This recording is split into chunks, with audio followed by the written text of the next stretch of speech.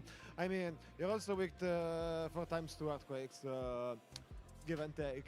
What time does the event start tomorrow? Same time, 8 p.m. EST, that's 5 p.m. Pacific, at 9 a.m. Japan. And then the finals are the ones that are way later because they do all age brackets, all games, just all on stream. So like right now we're just watching the VGC stream, but there is a subsequent stream going on right now for Go and TCG and I think even Unite, and they're all concurrent, but on finals day they are sequential. Kanto one. So. Because Rock Slide, of course. So same time tomorrow, starting at around 8. I think Arcanine Izu is a weird man because it's going off the than regular Arcanine on Pacific. That would put them. They're starting at like 9 in the morning Japanese time. Yeah, it's I believe 9 Given like how Arcanine was tweeted during all the just like today, I do not know if I will be here right away. All good. I cannot ask anybody to allocate their entire weekend to this kind of thing. Yeah, by all means, like it's half I don't have anything better that I'm doing, but also just like you and I are in DMs talking about Pokemon a lot. I love to talk about Pokemon. Yeah, that's what I figured. That's what I figured. But that's about my dinner time, and I think I will.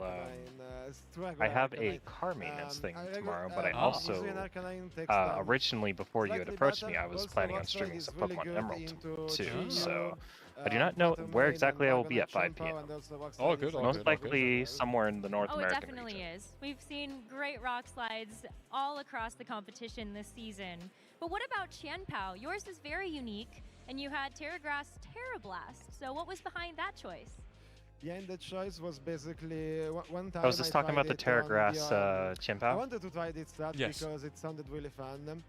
And by the time I was trying it, it felt really good because with Urshifu you force a lot of Terra Waters.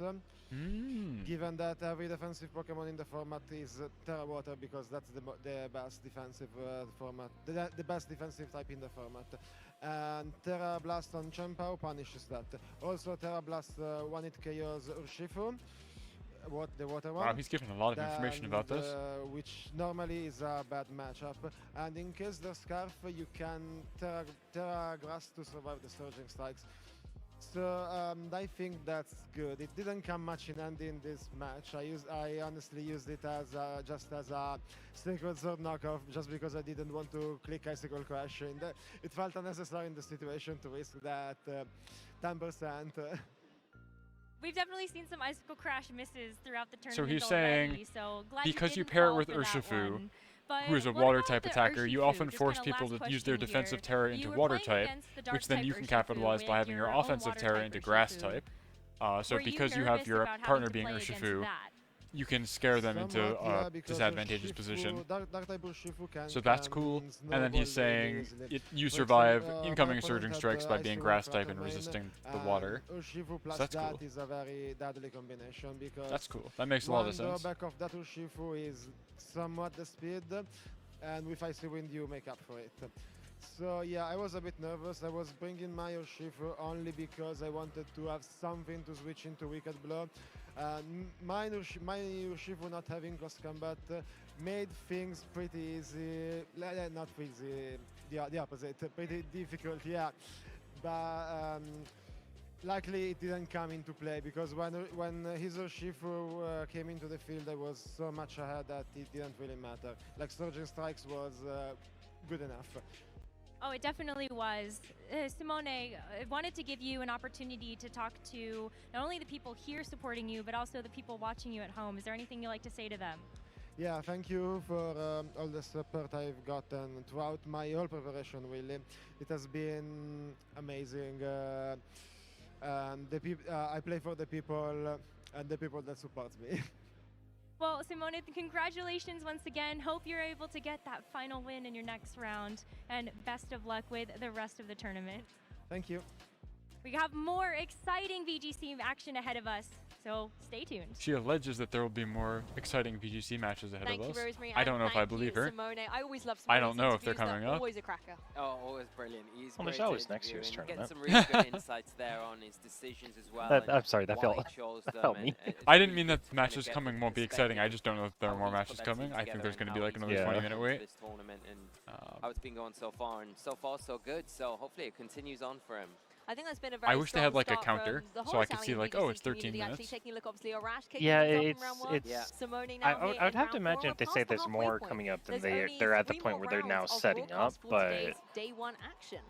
Yeah, not long to who go now. knows? For a lot of Maybe players, that'll be someone's a doing relief like a when they really, can hit really that long stall. 5-0 record, or, I you know, think get that's to that often what 5 happens. wins mark without Like, having to get I've to the definitely end of the seen day, some because matches it go gives to you a little time bit of a break. in these You kind of can things. take a bit of the What's the the, foot off it's gas, like 30 so to minutes or speak, something? at that What's point, which the is always total nice, timer? because then, I think it's 30 you know, minutes. on the other hand of that, you've got the players that I are should know really these well numbers to because I wire, am those like players that are angling to excellent too, that have do to go to that last round to judging get that and winning in tournament for organizing. tomorrow. I have it written down. I just don't Great like ball.